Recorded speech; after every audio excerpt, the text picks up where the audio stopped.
done shooting at a local park. Got some pretty cool stills and some pano shots of the car. So now we're cruising. We're going down 329 in Jason's Toyota Supra. It's a 1991 JZA70 2.5 GT twin turbo. 280 horsepower, not including the bolt-ons, and it has the R154 transmission.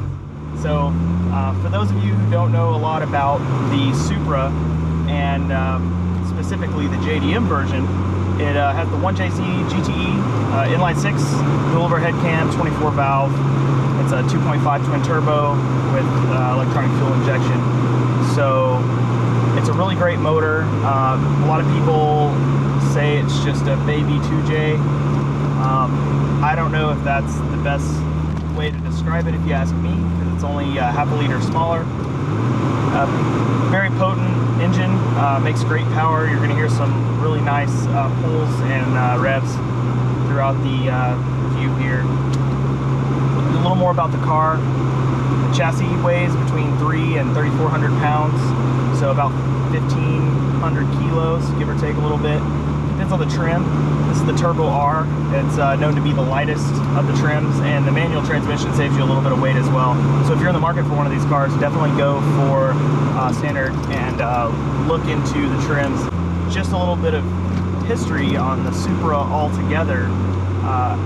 Supra used to be a trim of the Celica, and Toyota recognized that there was such a distinction growing between the Celica and the Celica Supra that they felt the need to break the brands apart and make them independent, and that's where the Supra was born.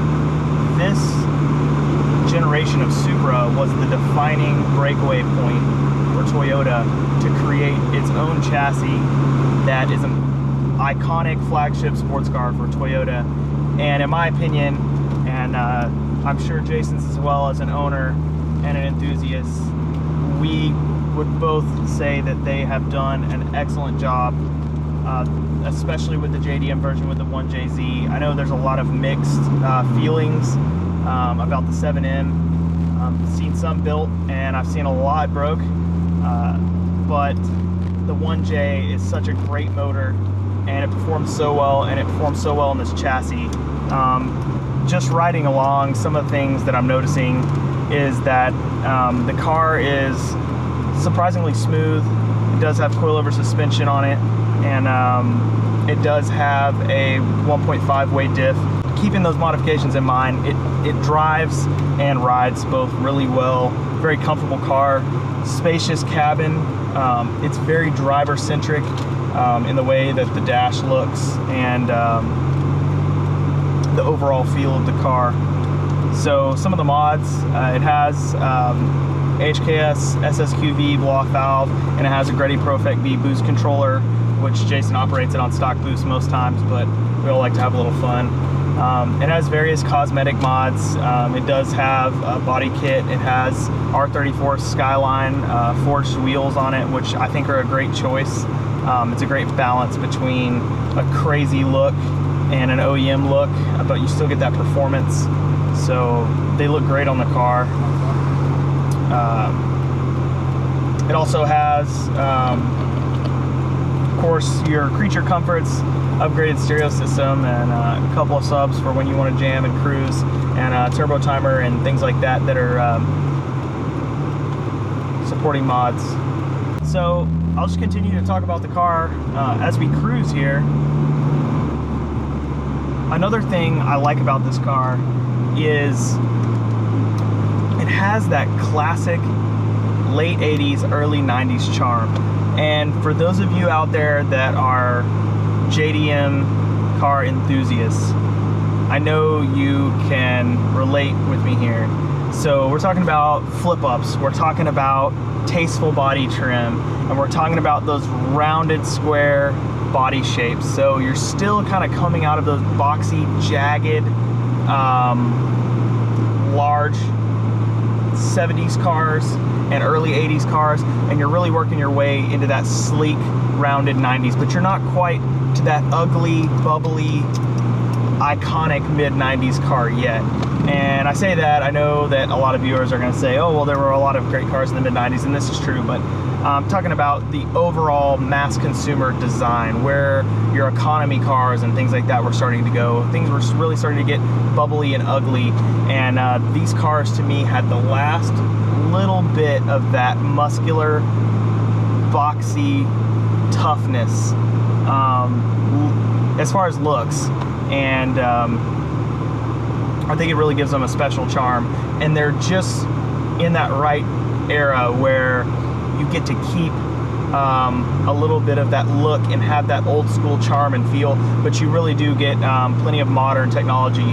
I would fair to say that anybody here that's an auto enthusiast watching or knows their way around JDM cars would definitely tell you that the 1J is still a great contender. There are people who still ship these over all the time, from Soarers and from Chasers and things like that over to the States. They're dropping them in 240SXs and just about any rear-wheel drive platform. So great motor to this day, and that's a statement for it to be over 25 years old and still be a contender.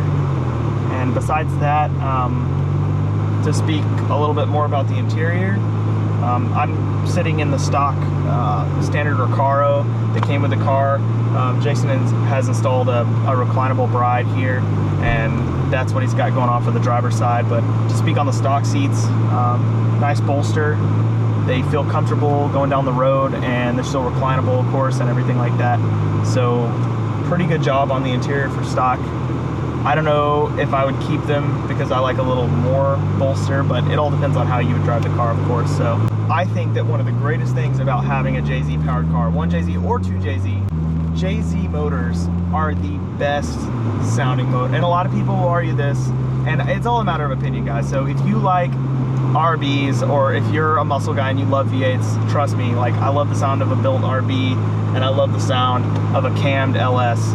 But in my opinion, the JZ series motors cannot be beat in sound, and I don't know what it is about it. It just has such an amazing tone.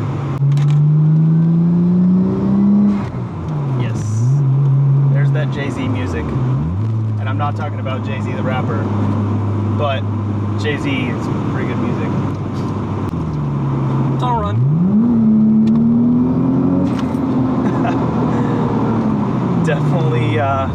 Definitely caught a little whiplash on that one.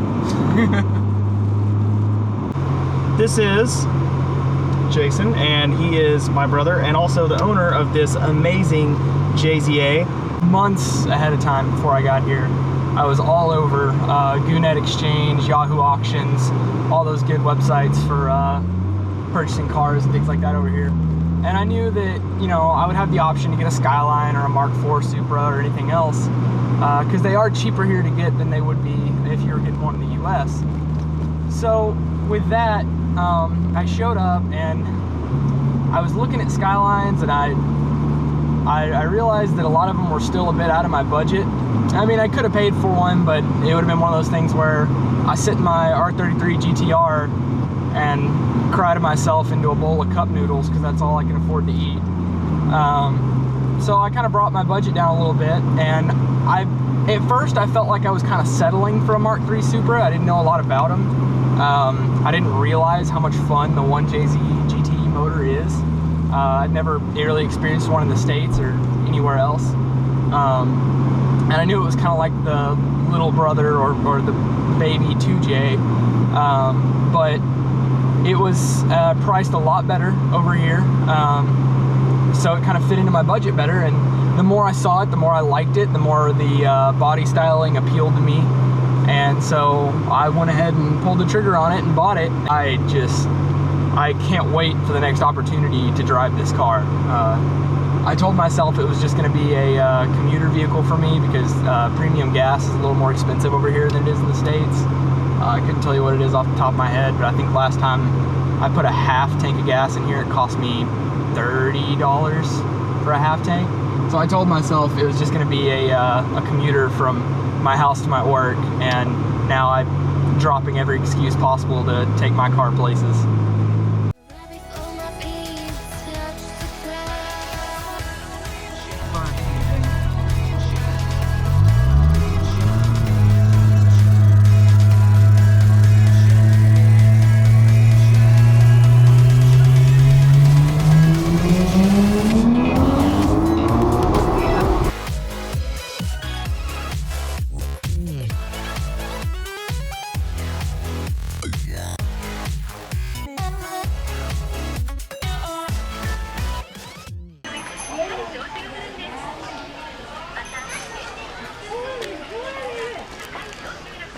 Do you need some beginner badges? Yeah, show everyone how bad of a driver I am. Okay. This is going to be one of my spiels. Stop buying these. This means that you just got your driver's license, not that you're a beginner racer or that you just started driving a performance car. That's not what it means. So please stop. And the other one that is the like fall leaf that people think means like experienced driver. This is the new version of it that they use here. I don't know how well you can see that. Right there. That actually means that you're an elderly driver, so it signals people to like go around because you're gonna drive really slow. So stop buying those two.